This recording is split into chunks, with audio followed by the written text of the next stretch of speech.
Yung mga chairman ng 4 na komite doon, wala ni isang abogado.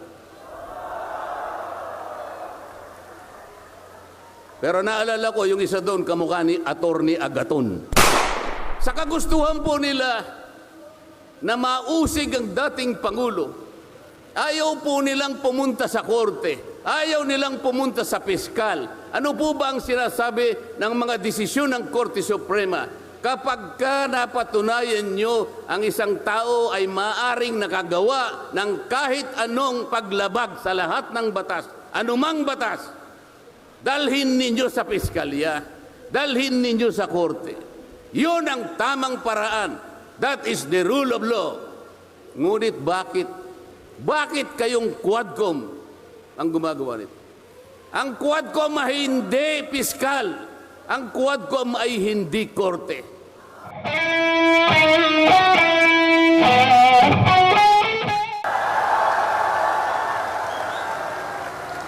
Okay pa po ba kayong lahat? Mga kapatid at mga kababayan, malinaw po nating narinig sa pambungad na pananalita ng kapatid na Edwil Sabala ang pinakalayunin ng malakihang pagkilos na ating sama-samang isinasagawa sa araw na ito. Nais nating katawanin ang nagkakaisang damdamin ng milyon-milyong Pilipino at isatinig ang kanilang pinag-isang mithiin para sa isang mapayapa at nagkakaisang Pilipinas. Kaugnay nito, binanggit din po ang ating kagustuhan na ipaalam sa mga opisyales ng ating pamahalaan ang ninanais at pinapangarap na maayos at epektibong paglilingkod at paglutas sa lumalalang kahirapan na pinalubhapan ng katiwalian at korupsyon, kalamidad, kriminalidad, bangayang pampolitika at iba pa. Kinikilala po nating lahat na nagkakatipon ngayon na sa pagkakaisa, kapayapaan at pagkakasundo lamang natin makakamit ang hinahangad na pagunlad at pagsulong ng ating bansa.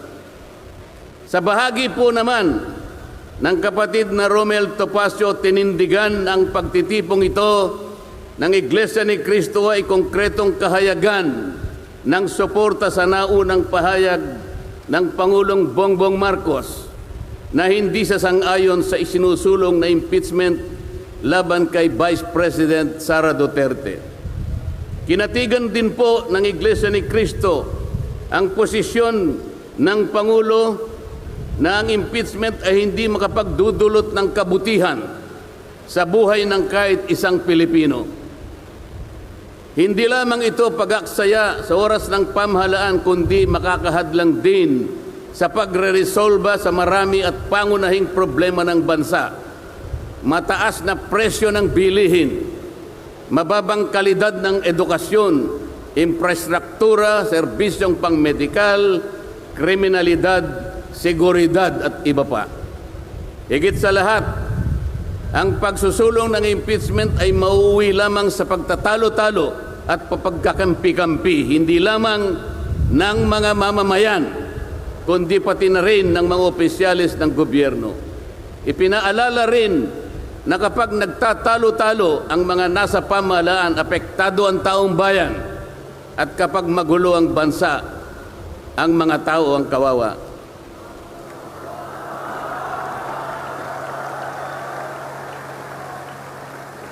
Lagyan po natin ng konteksto ang dalawang pagpapahayag na nauna upang lalong mabigyan ng diin ang kahalagahan ng pagkakaisa, pagkakasundo at kapayapaan sa ikalulutas ng panganib na dulot ng kahirapan dahil sa lumulubhang katiwalian, korupsyon, kalamidad at lalo lamang napabibigat ang buhay at pamumuhay ng ating mamamayan.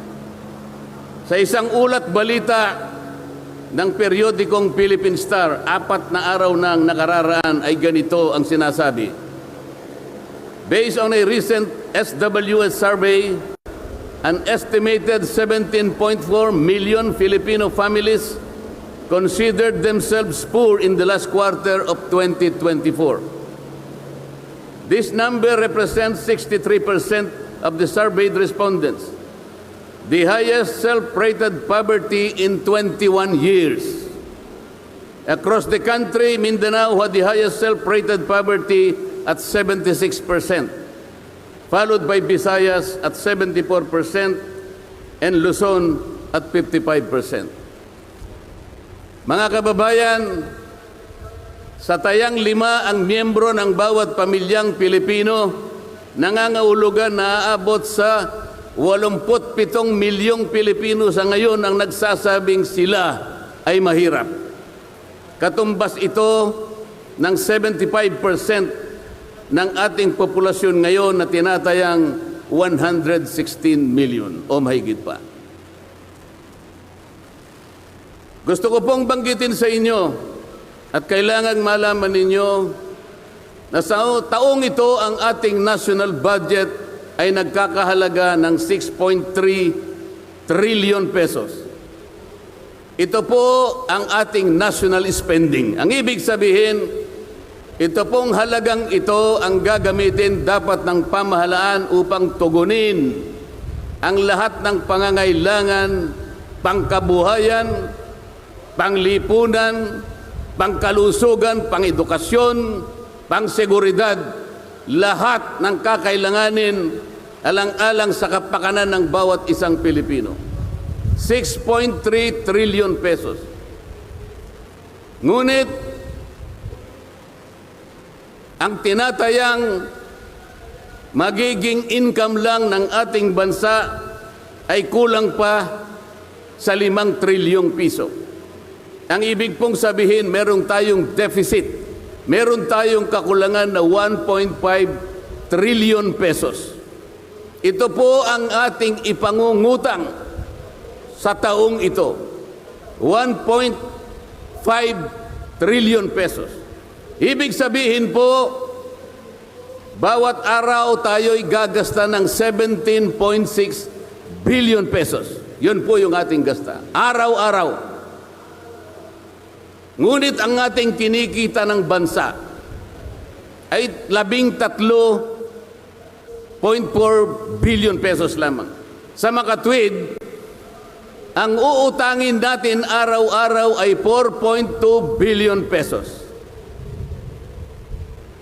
Katumbas ng 175 million pesos bawat oras. Napakabigat po na hinaharap na hamon at problema ng ating bansa. Hindi po biro-biro ito. Ito po'y pananagutan po ng ating mga opisyalis. Hindi po pwedeng talikuran ito. Ganito na po kalala ang problemang pang-ekonomiya ng ating bansa. Ngunit, hindi po yata ganito ang naging direksyon, sapagkat sa halip na po unahin ang mga binanggit nating malalaking problema na kinakaharap ng ating bansa, ang inuna po ay mga bagay na mauuwi lamang sa pagkakampi-kampi at pagkakabahagi ng ating bansa. Bakit po? Nagtatag po ng Quadcom. Ang buong akala ko po sa pagtatatag ng Quadcom, ito po ay 4 na komite sa House of Representatives. Kinonsolidate, ginawang isang makapangyarihang komite na ang buong akala ko, ito ang gagamitin para tutukan ang namumuong problemang lumulubha pa na hinaharap ng ating bansa. Napakataas po ng bilihin, lalo na po yung pagkain ngayon. Nagtanong-tanong po ako, ang isang pirasong kamatis last week is 20 pesos. Tama po ba yun? Ngayon po, may nagsabi sa akin 30 pesos isang kamatis. Ang 1 kilong kamatis, 400 pesos. Tama po ba yun? Ang isang piraso ng siling pangsigang ay 10 piso. Yun po yung sinabi sa akin. Tama po yun? 600 pesos per kilo. Yun pong bell pepper. Dalawang kulay po yata yung bell pepper. Isang berde, isang pula. 45 pesos ang isang piraso. 1,000 pesos ang isang kilo. Bakit hindi po ito yung unang harapin natin?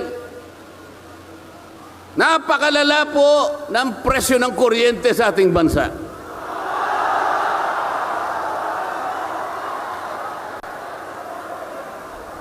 Meron po akong isinulong na 10 panukalang batas na ang tanging layunin ay ibaba ang kuryente sa bansang ito.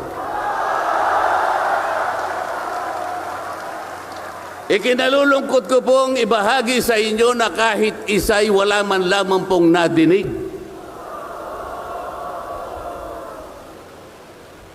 Ano po yung dininig? Pinatawag ang dating Pangulong Duterte, pinatawag ng Quadcom. At ang ginamit na pamamaraan ay yung isinasaad sa saligang batas, inquiry in aid of legislation. Natupad po ba yung inquiry in aid of legislation? Paano po in aid of legislation kung ang tatawagan nilang resource persons para humarap sa paglilitis na yon ay puro kalaban ng dating Pangulo? Alam po ninyo lahat yon. Pinagtatanong nila yung Pangulo base doon sa mga sinumpaang salaysay at affidavit nung kanyang mga inusig nung kanyang panahon sa war on drugs. Hindi naman ipinatawag ang mga taong maaring makapagbigay sa kanya ng tulong upang ipaliwanag ang war on drugs. Hindi ipinatawag ang mga Solicitor General sa kanyang panahon. Hindi ipinatawag ang mga Chief PNP upang magpaliwanag kung ano ang war on drugs. Puro kalaban ng dating Pangulo. Yung mga abogadong kasama niya para magtanggol sa kanya, hindi pwedeng magsalita. Sapagkat ang tuntunin sa mga komite, ikaw ay papayagan lamang para payuhan mo ang kliyente mo sa kanyang karapatan. Ngunit paano mangyayari na ang kliyente nila ay papayuhan sa kanyang karapatan kung bubulungan lang siya, ay makikita siya ng isang chairman doon. Attorney, huwag mong bubulungan yan. Iko-contempt kita.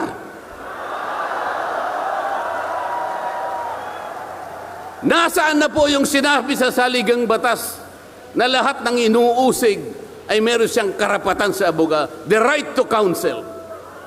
Wala na po. The right to confront your accusers. Wala po mga accuser doon. Ang ginagamit ko ay mga sinumpaang salaysay, hindi man lang i-authenticate, ipinalagay na totoo lahat ang nakasaad ng mga aligasyon.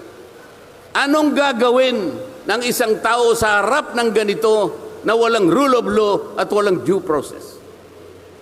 Ito po ang pinag-umpisahan ng kaguluhan at pagkakahati-hati. Sa kagustuhan po nila na mausig ang dating Pangulo, ayaw po nilang pumunta sa korte, ayaw nilang pumunta sa piskal. Ano po ba ang sinasabi ng mga desisyon ng Korte Suprema? Kapag ka napatunayan nyo ang isang tao ay maaring nakagawa ng kahit anong paglabag sa lahat ng batas, anumang batas, dalhin ninyo sa piskalya, dalhin ninyo sa korte. Yun ang tamang paraan. That is the rule of law. Ngunit bakit? Bakit kayong Quadcom ang gumagawa nito? Ang Quadcom ay hindi piskal. Ang Quadcom ay hindi korte. Nagkukunwa lang na korte. Yung mga chairman ng 4 na komite doon, wala ni isang abogado. Pero naalala ko, yung isa doon, kamukha ni Attorney Agaton.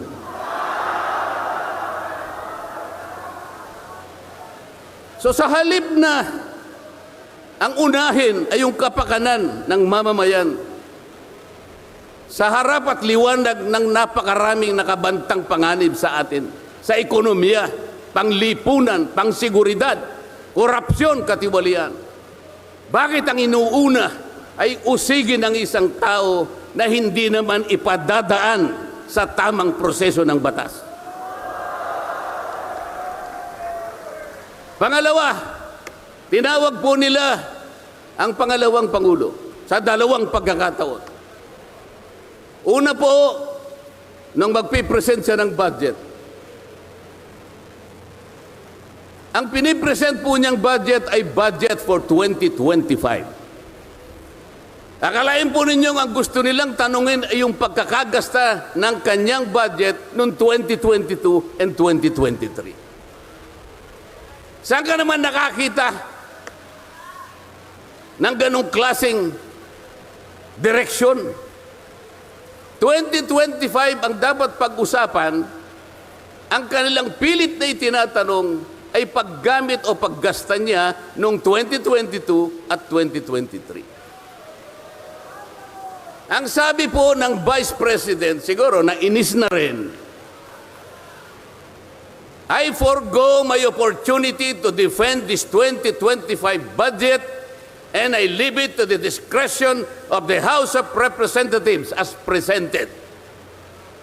Oh, ayaw pa nilang tanggapin. Nang ibig sabihin, ayaw ko nang idepensa sa inyo. Bahala na kayo. Kung anong gusto nyong ibigay sa akin, bahala na kayo. Ano pong ginawa nila? Hindi. Kinakailangang masagutin mo lahat ito. Walang exempted dito. Kahit anong ngayon siya, kailangan namin tama po yung lahat po ng paggasta ng pera ng bayan ay kailangan pong suriin. Totoo po yun. Ngunit meron pong pagkakataon at panahon sa paggawa nito. Hindi po sa panahon ng pipresenta ng budget. So ang ginawa po nila, tinawag uli ang pangalawang Pangulo sa isang pagdinig sa isang komite na kung tawagin ay Committee on Good Government. Alam po ninyo yung pagsisimula nila para magkaroon ng katwiran na masabi na ang Vice President? Kinasangkapan nila yung isa sa amin, isang representative sa Maynila, tumindig at nag-privilege speech. Yung subject matter po ng kanyang privilege speech ay kaugnay po ng budget na pinagtatalunan na po sa plenaryo at sa committee. Sa tuntunin po ng House of Representatives, no one should avail of the privilege hour if the subject matter is related to a pending bill. Nandun na po yung bill sa baba, pinagsalita pa po yung isa. Nung banggitin ko po ito, nire-raise ko po, sabi ko, wala pong katwiran ito. Kailangan po tindigan ninyo, sundin ninyo ang ating tuntunin. Kapag hindi tayo sumunod sa ating tuntunin, sinong maniniwala sa atin na tayo may karapatang gumawa ng batas para sa ikabubuti ng ating bansa?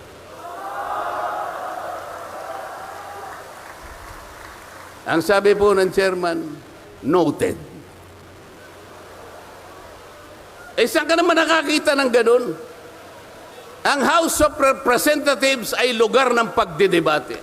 Doon masusuri kung sino ang may katwiran. Kung hindi magsasalita ang chairman. At pagkatapos po, sinabi ko pa, bakit baka ako, dahil lamang sa isang manifestation ng isa sa amin, ginawa na naman ninyong isang motu proprio action. Yung motu proprio po ay, ibig sabihin, ang komite sa kanyang sarili ay pwedeng mag-imbestiga sa sarili niya.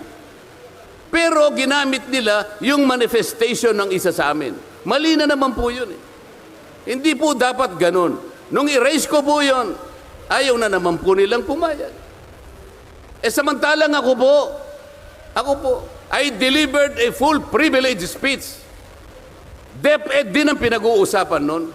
At ang ni-raise ko po ay yung katiwalian involving more than 3 billion pesos covering 3 annual audits of the Commission on Audit.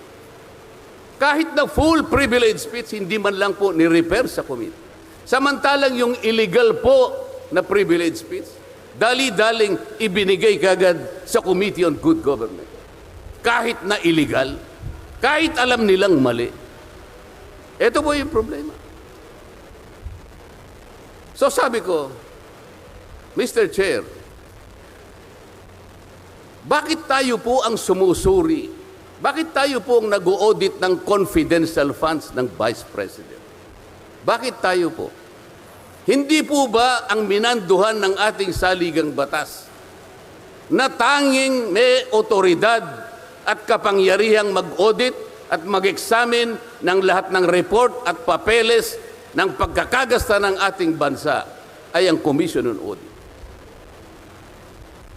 Ni-raise ko na naman po yun.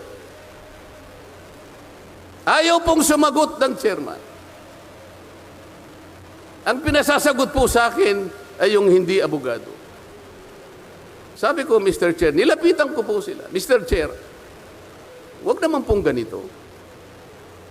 Ilagay naman po natin sa konteksto at sa regulasyon ng ating ginagawa.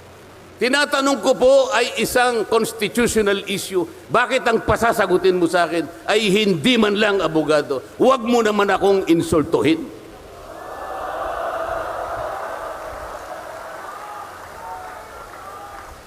Doon sa puntong yun, alam po ninyo, pati yung kinakain kong hopya, pinagtripan nila.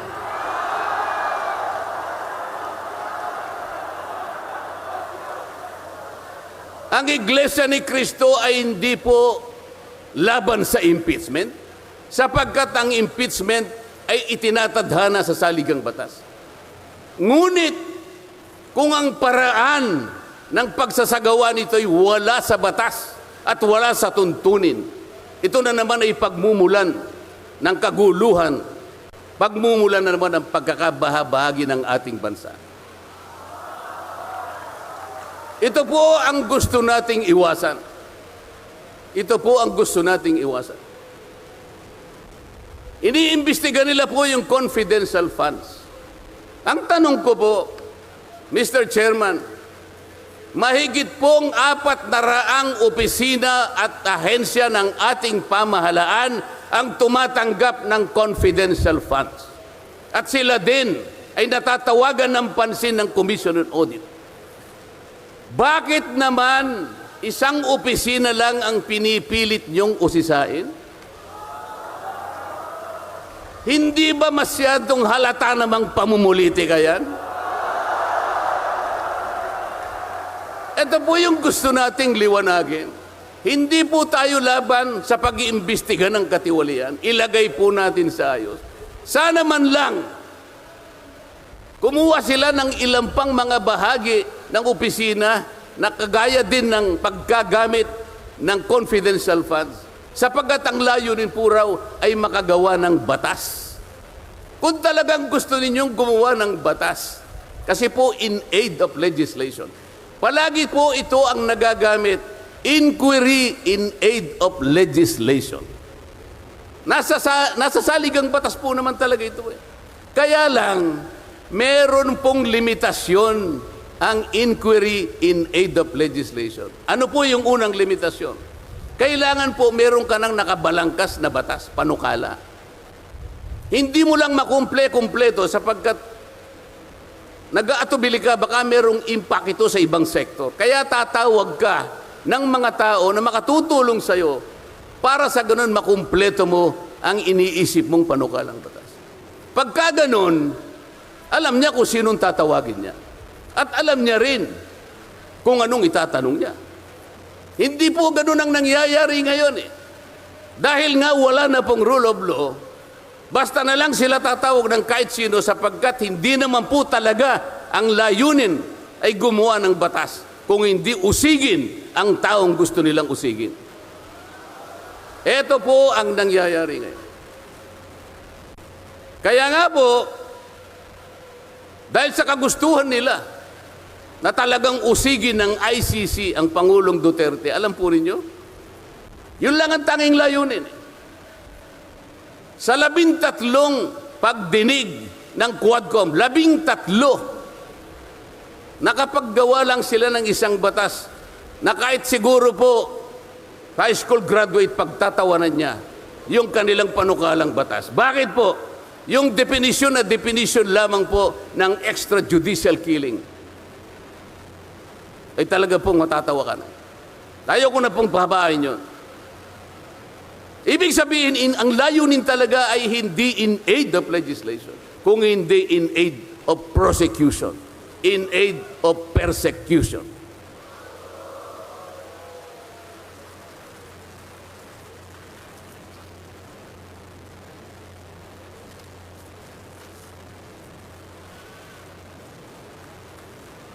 Kanina po, mga kababayan, napanood po ninyo ang video na kung saan ay nagpahayag ng di pagsang-ayon si Pangulong Marcos sa namumuong impeachment laban sa pangalawang Pangulo. Ulitin ko lamang po yun. Sabi niya, tumutukoy po dun sa pagsasagawa ng impeachment.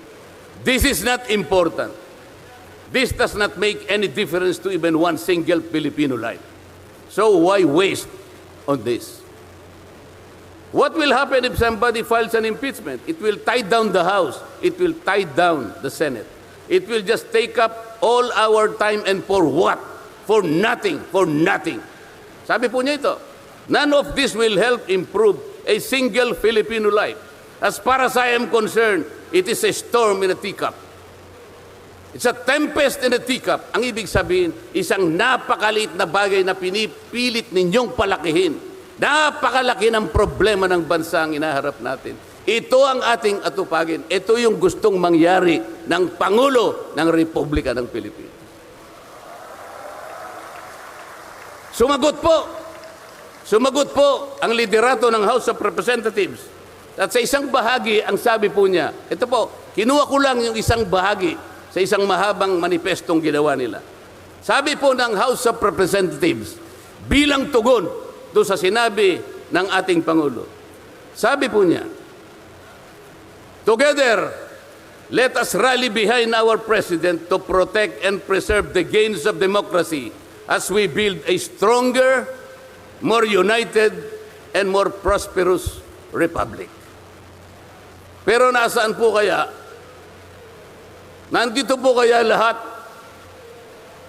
yung mga sumama sa manifestong ito na sumusuporta na mag-rally tayo sa likod ng Pangulo, tayo'y magkaisa upang panindigan yung nauna niyang pahayag na ang gusto nating unahin na pagkaisahan ay yung pagtugon, pag-address sa mga problema ng bansa. Nasaan kaya sila?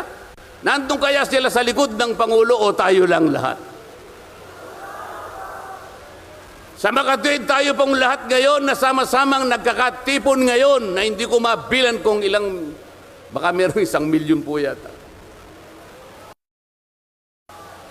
Tayo pala ngayon ang nagkakatipon sa diwa ng tunay na kapayapaan at pagkakaisa na nagrarally ngayon.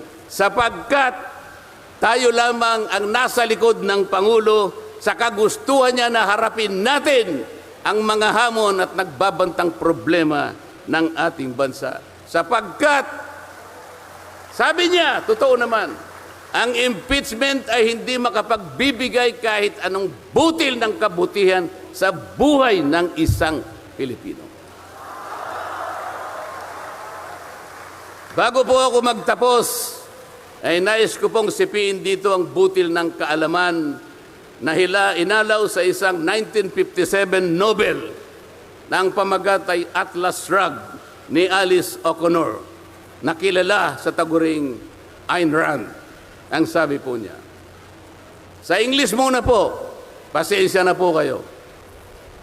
When you see that in order to produce, you need to obtain permission from men who produce nothing.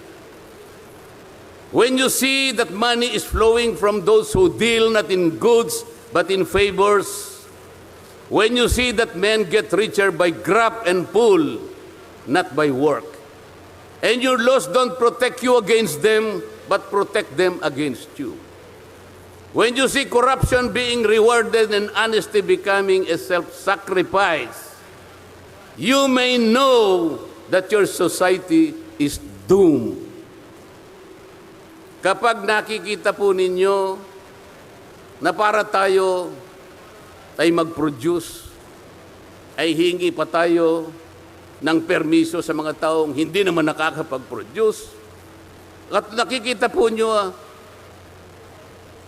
na umaapaw ang pera sa pamagitan ng patagong transaction at hindi sa pamagitan ng mga merchandise na nakikita natin. At nakikita ninyo kanya na yung iba ay lalong nagiging mayaman sa pamagitan ng katiwalian at hindi sa pamagitan ng trabaho. At ang mga batas ninyo, sila pa ang pinoproteksyonan. At ang batas ninyo ay sila pa ang lumalaban sa inyo. At kapag ang corruption ay ito ang itinatadhana, ito ang binibigyan ng reward. At yung katapatan ay ito ay nagiging sakripisyong pang-personal. Alam na ninyo na ang inyong lipunan ay nasa kapahamakan. Mabigat po ito. Mabigat po ito. Ito ang dapat harapin ngayon sa pamamagitan ng pagkakaisa, pagkakasundo at kapayapaan. Hindi po biro-birong problema ang inaharap ng ating bansa. At bago po ako tuluyang magtapos, payagan ninyo kung ulitin ang sentimiento ni Edmund Burke, isang English political philosopher, na sinabi niya, "The only thing necessary for evil to triumph is for good men to do nothing." Sa Tagalog po, ang tanging kailangan para magtagumpay ang kasamaan ay magsawalang kibo at walang gawin ang mabubuting tao. Maraming salamat po at magandang hapon po sa ating